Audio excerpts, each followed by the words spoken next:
Welcome everyone to Almost Cancelled. I am Peter, that is Connor, and we are going to talk about Superman and Lois, Season 1, Episode 4. It's called Haywire. So full spoilers for the episode, as always. So this one had a lot of spinning plates. In fact, probably my first complaint of the episode, that there's maybe a little too many plot threads, and none of them get enough time to cook quite enough. Yeah. So I think that's maybe the first thing I'd say about it. Not to say that I don't enjoy some of the advancements. I will say, though, there was a concerning number of things in this episode that reminded me of Smallville. The plot with the football play friend, the teenager, arm, that was an episode of Smallville. The episode was called Jitters, I believe, because it was. No, don't get me wrong. Don't get me wrong. The two things that stand out is, one, the effect looked quite good here. It was actually kind of a almost David Lynch looking effect of him, especially later on when it was his whole body in the woods. Yeah, like... in Smallville, I believe they just the guy just shook and then they sped it up, right? But it looked like a surreal effect, so that was good.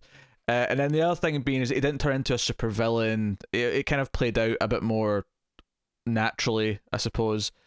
Yeah.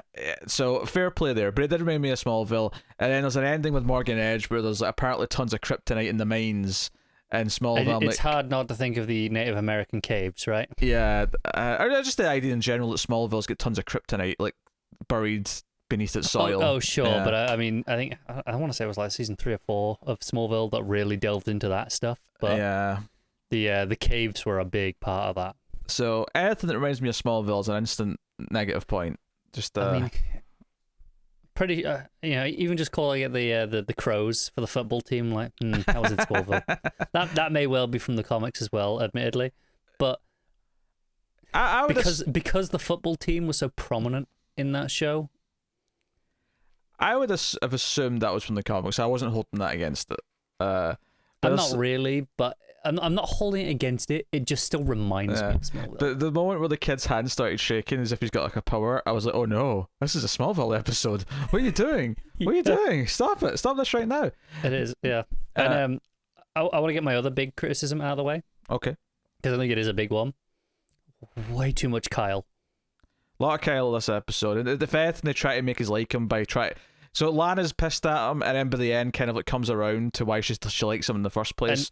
And we're all still there going, no, he's still a dick. Yeah, it's supposed to convince us, and it doesn't. But although that said, though, I am very glad. So we'll start with that stuff, actually. So Morgan Edge is doing a lot of public appearances. He's at the school football game to show that he's a man of the people, that he cares about the town, blah, blah, blah.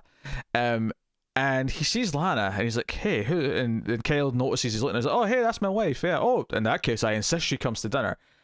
So they have this scene where Kyle's talking to the other dude that's there, and Morgan Edge is just blatantly trying to seduce Lana the entire time. And I was like, Kyle's been presented as this hothead.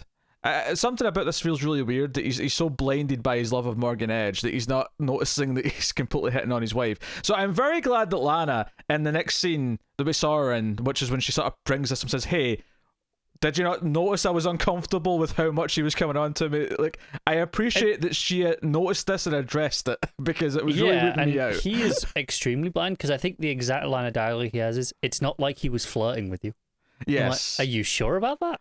I don't know. He was basically saying, hey, I've got a lot of power. I can get you places. I can make sure you have a successful career. It's not Smallville flirting.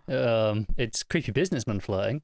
Yeah, it's about 3 steps away from a Weinstein flirt. Let's be honest. It's, yeah. It's that's one way to put it. I will get you a prominent position, and then in my business, I will make sure your life is secure. It isn't quite obviously let the other shoe drop yet, but clearly he's attracted to her. So I'm glad that she brought that up. I'm glad that she recognized that and did mention it.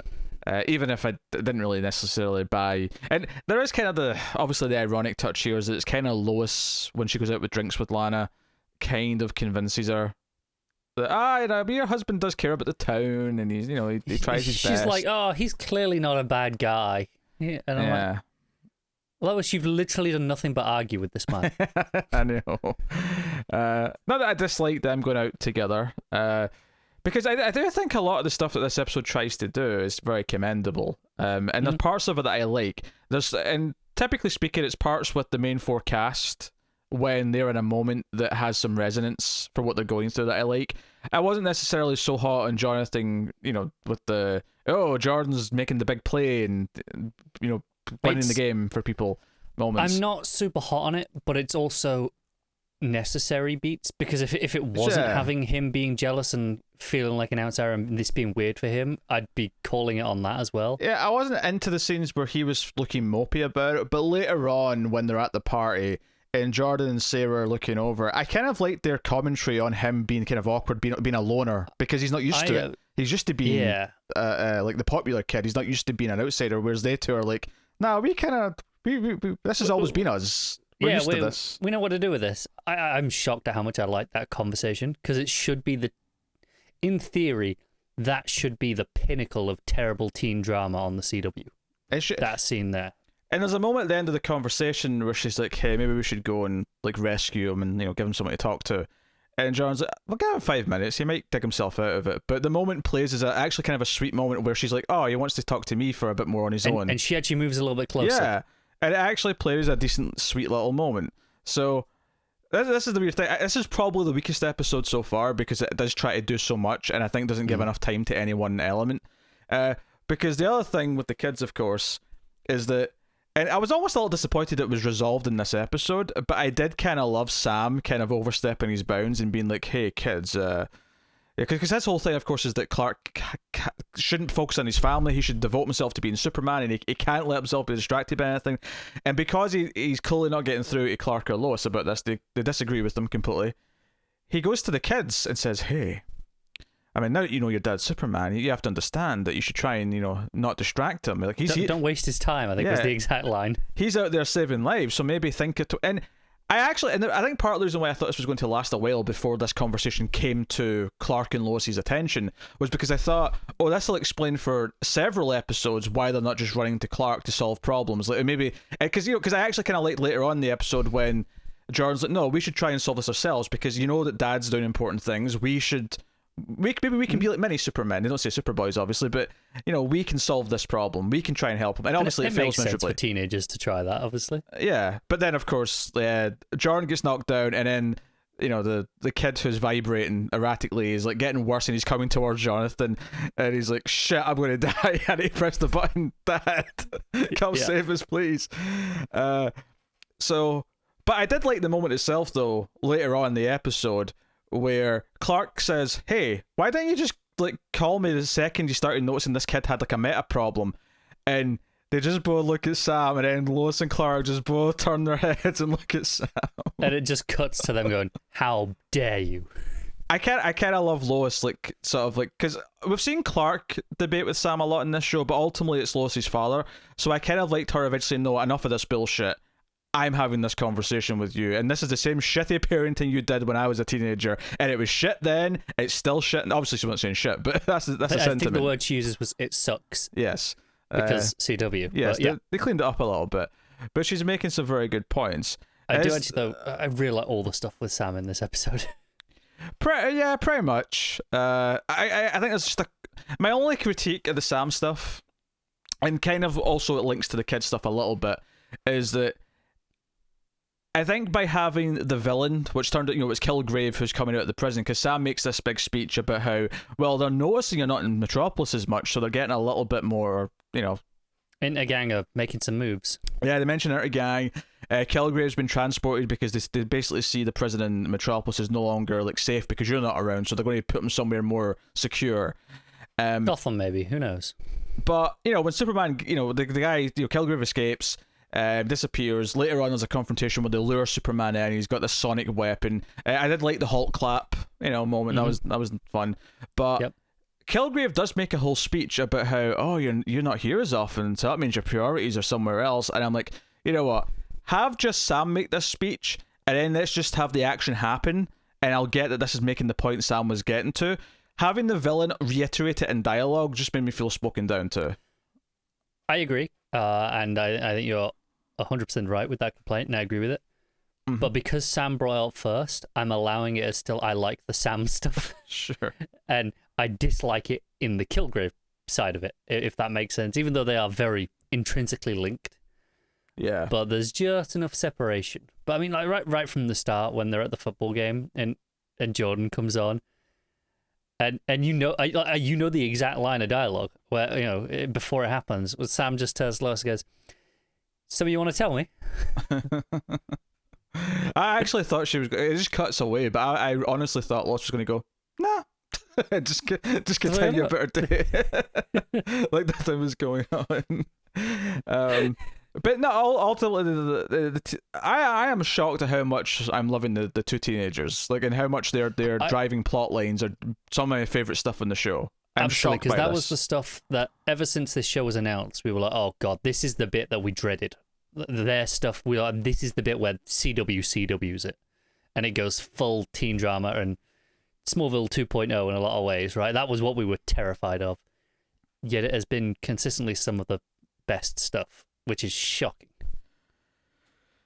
Yeah, I think it's because they're just not falling into the same traps. They're just writing characters. They happen to be teenagers, but they're just writing the drama the way it makes sense to write it, rather than saying, "Oh, we're going to try to force drama by doing this trope or that trope."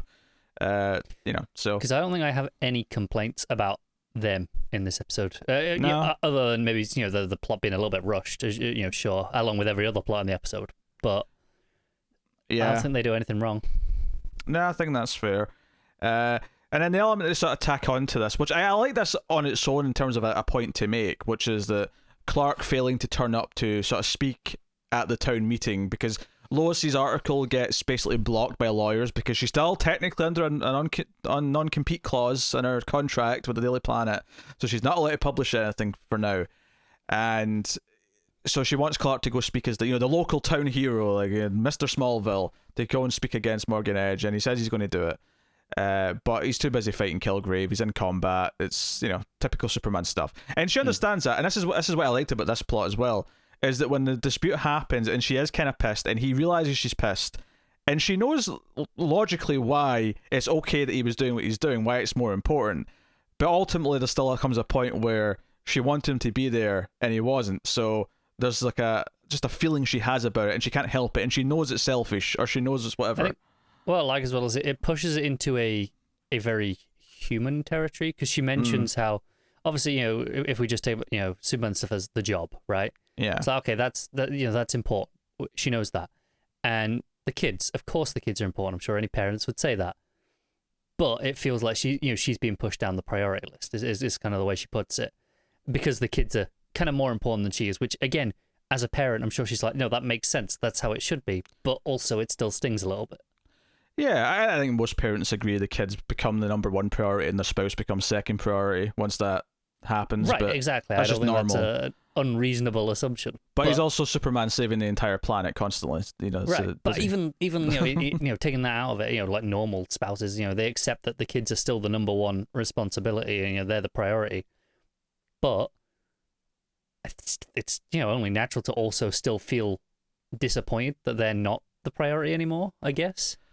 Yeah, so I like the beats that are brought up here. Her acknowledgement that this is silly and maybe it is a bit selfish, but right now, because it resulted in Morgan Edge winning the vote and they're getting the mines. Like now he has the mines and all that. And she even kind of says, in this exact moment, and that she's like very self-aware. That it's like I might regret even saying this in the morning because this feeling might have passed by then because I understand it all. I know I understand it all, but right now, I'm kind of annoyed.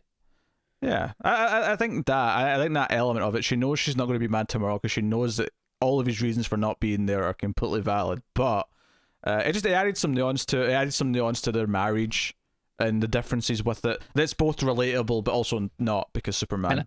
But I think this hurts the Lana and Kyle plot a bit more as well because there's supposed to be like this parallel between them, right? That we get from this conversation that they have at the bar. Yeah, and I think, Lana's stuff for Lois where she says, no, when I saw Clark again after he'd been away for a few years and he was so different, he was confident, he was this upstanding man, blah, blah. And she says, and that was you. Like, I could see your influence. I presume they weren't married yet. I presume that maybe they weren't even dating yet, but the idea of just being around Lois changed them in a fundamental way. And that was like, the idea being that, no, like the idea that she's not had an effect on him is silly. Like, he is who he is today because of her. And that's kind of the moment she takes from that. But you're right. The flip of that being that Lois kind of convinces her that Kyle's, maybe your marriage is worth fighting for. It's not so bad. There's just like all this nuance that we're saying is in the the Clark and Lois relationship, which makes sense. They're the titled couple after all. But it just highlights the deficiencies in the opposite relationship in this case, where there's just no subtlety or nuance whatsoever. Yeah. And I have to imagine this is not the last time we're going to see Morgan Edge eye up Lana. Like, that feels like something that's going to be returned to. I'm sure it will be. When the occasion calls for it. So, yeah. So it's a shame that stuff. But I don't just think it's the inclusion of that Kyle Lana like subplot that does drag it down a little bit. Like I say, there's just maybe too many plates spinning here, because obviously the Sam Lane stuff ends with him deciding that we should have a contingency plan, and he names it after whatever Hela's, because that's the thing, it says Hela 7734. There you go, but it's actually numbers upside down. It's the old which I'm pretty sure Project 7734 was a thing in the comics for a while. It sounds like it is. It sounds vaguely familiar, that I'm sure I've read something with this. And Morgan Edge's main lawyer lady has also got superpowers, and he's getting more of this kryptonite. It looked like a variety of colours, but that might have just been the lighting making it look like a bunch of different colours. He called it X-Kryptonite. That's true. I think. So I'm assuming it's something a little bit different. And the way to, like, do you say like it would like resurrect? That was the word. Resurrect. That was the word. I want to say revive or something. I think resurrect. Yeah. It was more resurrections, and there was a flashback at the start of the episode from like 6 years ago showing like a Kryptonian ship landing. Amongst a lot of Kryptonian ships, like a lot of asteroids and shit coming down. They were dodging them in the jeep. But they find something, and maybe there was someone in there. Maybe the woman who had powers last episode. We saw. But this resurrection word though, it made me think, like, is he resurrecting Kryptonians, or is he like resurrecting humans in like a sort of Universal Soldier style? Does it give them powers when they come back? Yeah, but they're kind of like not zombies, but like mindless. Like he can control them, give them orders, kind of thing. I don't know. It's very possible, and given the way that his what do we call a bodyguard acts, it's basically his mercy, right? Pretty much, yeah. Except she doesn't really do anything for herself. There's a point where when Lois confronts them at the mine entrance, as she's leaving, so what about you? You got anything to say? Something to that effect, and she just looks to Edge. She's like, should I respond? Like, do I say anything? And and that kind of says it all for Lois, obviously. Yeah. So that was that.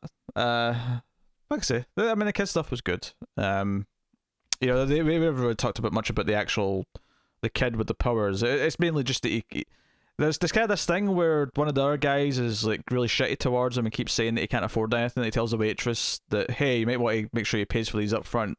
And he makes another dig at him later, but not being able to afford furniture that he's accidentally broken. But it's just mainly a device for him to sort of have to storm off, or his agitation's going up.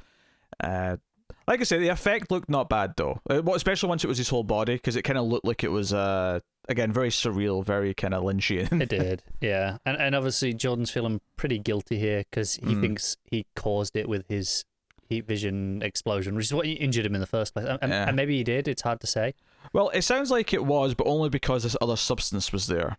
Yes. This yellow substance, which Sam was, looking at the footage, the cell phone footage, and it seems to be that there was something else there. Because, I mean, like, if Jordan's heat vision gave someone powers, then why hasn't Superman created a bunch of metas, like, in these, like, decades of operating? So, I suspect that, it's more to do with... I mean, probably... to be fair to this, and this is also completely separates it from anything Smallville ever did, is that if this yellow dust stuff is like some of this X-Kryptonite that's like nearby or something, it would tie in and be like a sign for what Morgan Edge is doing with the Kryptonite stuff in the main plot line. So in that sense, like, I think that's neat. It makes sense, yeah. It's... Let's say I don't hate... In a vacuum, I don't hate anything of this plot, other than it being rushed. Yes. It's just that I've seen that episode of Smallville and it's terrible, and I can't help but think about it. I wasn't even thinking about the specific episode. I was just thinking teen gets meta powers. It's like Smallville did that every other week. Oh, it did. But I was thinking of the specific episode because it's the old guy who used to work on the farm, and It's terrible. It's absolutely terrible episode. It's like really early in season 1. Yeah, it's a season 1 episode, yes. And it's just like, it's so specifically that episode is what it's doing here that I couldn't help but think about it. I can't believe Kyle in this makes me wish Whitney. I'm like, where's Whitney? Give me Whitney instead of Kyle, please. Yeah, nostalgia for Whitney. Not nostalgia. Nostalgia for Whitney and his pop punk. Oh dear. There's a couple of nice shots because obviously when Clark, he does the super clap quickly for Kilgrave, but then he flies to the boys. There's a really nice shot in the middle of this where it's just him going through the clouds towards Smallville. It looked really nice. It was a nice visual. There was a few real nice shots like that. There's also a few where I think they went over the top with the light. Specifically like the sun, they like really having it in the shot and like come towards the camera, and like blind a lot of the image. One really notable example was right at the end with Lana and Kyle when they're kissing, and it's coming through between them. But they do it like 3 or 4 times through the episode, and it was starting to get on my nerves that they were kind of overdoing it with the same shot. I do kind of appreciate just how sort of shitty and rainy it was during the opening game. I wonder how much of that was planned to be a rainy game, or how much it was not. It's really rainy today, so we're just going to say it's a rainy day and just go. No, I get that, and I like that. It was when they were at home just practicing, out in front of the barn as well. It was just rainy and a bit muddy and just a bit miserable. It's actually one of my favorite lines of the episode. It's basically Clark throws the ball back to Jordan, and Jordan like fumbles it, and it's like one of those like comical moments where he's like touching it multiple times as it falls out of his hands, and Clark just turns to Jonathan and says, "Well, that's why he plays defense." Yeah. So yes, and I don't know a lot about American football, but I understood enough to get that. The idea that he wasn't the one who was catching the ball for touchdowns, he was just tackling other people. That's fine, I understand that. So context is everything. Yes, context is important. So, is that have I missed any plot? I feel like I've missed a plot. There was so much going on in this episode that we can't have possibly talked about. We spoke about Sam Lane stuff. Yes. We spoke about Lois's stuff. Yes. Briefly. I mean, a little bit more with her with the paper. Kind of back and forth. Well, can we publish this or not? I got a minor chuckle out of the lady that works at the paper being the only one who objects. Like when she says anyone all who oppose, and she's like, "Me!" and then no one else puts their hand up. Yeah, the guy with the gavel also gives her a bit of a side eye going, "Really? On your own?" Dear. Well, she keeps being a bit of a she keeps like throwing her weight around with Lois, and I'm like, again, seriously, how long till Lois calls her out? World famous journalist who's exposed multiple things. Who, I mean, she's not won a Pulitzer. It's confirmed in this episode. She was on the shortlist for it twice, but that's still pretty impressive. Which means the Pulitzer is coming. Yeah, like season 4 they'll do it. No. No? It'll be what she gets for taking down Edge. Oh, you think it's going to be this season? You think she's getting the Pulitzer by the end of season 1? I do. I think they're going to go there. I don't feel strongly enough to oppose it, but I'm willing to accept I could be wrong, but my instinct would say later. But I mean, I wouldn't be surprised if you're right either. Yeah. Well, pause. We talk about the teens. Talk about Clark. Is there anything else? I think that's everyone, to be honest. But I think that's notable. That despite the fact that this had more plates spinning than every other episode, this is by far the shortest discussion we've had on it. Yeah, by a considerable margin, and I think it's just because none of the plots have the meat that they need, and that's saying there are moments I think that we like in all of the plots, barring maybe Kyle stuff. But no, I'll give you one moment in the Kyle thing that gave me a small chuckle. Sarah covering her little sister's eyes when they started kissing in the kitchen. So you liked a Sarah moment, right? Is what you're saying? Yeah, but it's in a Kale scene, so I mean, it was inspired by a Kale moment. Like, I don't know, it's not maybe quite as good as the boys face palming or like getting really uncomfortable last episode, but yeah, it was a moment. No, but you're right. It is like I think there are a lot of these smaller moments that are really well. Like we say that moment with Sarah and John where she just moves closer. Yes, it's again, it's not a big thing. The scene doesn't linger on it. It doesn't make a big deal out of it. It makes a bigger deal about Lois putting on her shoes for whatever reason. Okay, she's going for a girls. She's going for a girls' night out. She doesn't do it usually. No, it was weird because they made a big deal of starting with her putting on the shoes, and then it went back to it after, like as well. I'm like, okay, that's weird. Because she's constantly working, so she always has flats on. So this is sure. She's going for a drink. That means high heels. I'm sure it does. Even though she's just sitting at a bar and then going home. Yeah, yeah. I'll try to understand these things. I've forgotten what those are like. Can you tell it's March 2021 as we record this? It's been a full year since the world shut down. I suppose we didn't really mention that Clark does try to make a point of saying, hey, you're still important to me, and he sets up the bar with lights and stuff for a romantic evening. I did kind of like the idea that Jordan was roped in to being the, hey, go get your mom and don't tell her what this is. And she's like, why are you asking me for my help out with the farming equipment? That doesn't make any sense. He's like, Mom, stop being a journalist for a minute. And just be surprised, damn it. This was one of the small things. I mean, it's a very minor thing that reminds me of Smallville, but there was a lot of episodes of Smallville where Clark would dress up the barn for something like this. So that also gave me like, oh, and there's nothing inherently wrong with this idea. It's just that it gave me flashbacks. It gave me PTSD to Smallville. It doesn't help that he gives a very cheesy speech in there as well, does it? No. But at least this speech was informed by an actual relationship. Yes. And not awkwardly trying to pretend. And I think, more importantly, it was real and not an imagined conversation, like half the ones in Smallville. That happened, but when they were real, a lot of it was like, Lana or maybe someone later on in the seasons, like prodding for, like, hey, there's something that's not been explained here, Clark. Can you tell me what this is? You think, oh, maybe he'll finally open up and like bond with someone and tell her about who he is. He's like, oh, that's weird, Lana. Awkward. She leaves. Okay, that's like most of the episodes. If you add up all the times that happen in Smallville, that is like at least 6 hours of my life you've just described. Like, do you know the funny thing is? It's because of how old Smallville is now, and because of this show existing, there's a very strong chance that people who are just a little bit younger than us, like they grew up with Smallville, they are now maybe in their early 20s watching Superman and Lois, and we're shitting all over their childhood. But you know what? If you went back and watched Smallville recently with adult eyes, because it's atrocious. Most of it is. Sure, we say that like, we're comparing this. This episode specifically, we mentioned Jitters a lot. That episode of Smallville, that was 20 years ago. That's true. Yeah, that season 1 of Smallville was 20 years ago. Actually, 20 years ago. Jeez, we're getting old. I know. 20 years ago. So, like, no disrespect. If you have fond memories of Smallville, that's fine. But it is mostly trash. I have fond memories of Smallville. It's terrible. The Kents were not bad, though. I'll say that. I think watching the Zack Snyder versions of things made me really appreciate at least the Kents in Smallville.